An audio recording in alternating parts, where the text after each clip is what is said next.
жолу амансыздарбы, урматтуу, кадырлуу, сүйүктүү биздин туугандар.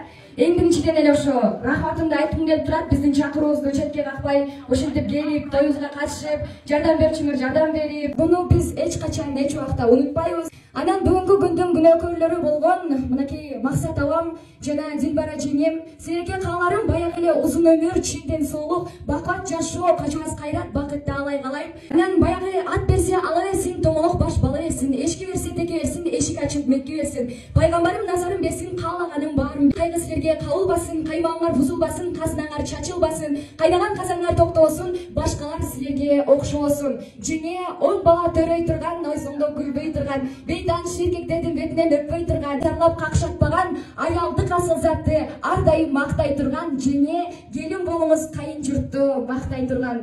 Аба ыймандуу болсо алганыңыз, ыймандуу болот балдарыңыз. Аял зат үйдө мугалим, аярлуу, назик ардагыңыз.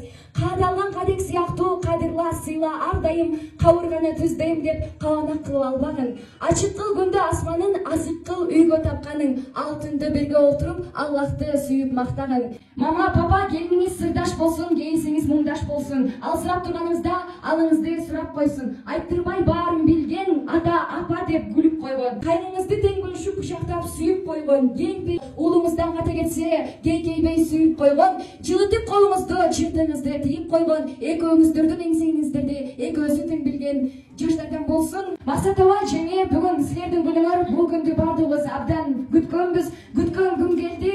Жана сиздин жубайыңызга түбөлүктүү, бактылуу үй бүлөлүк жашоо каалайм.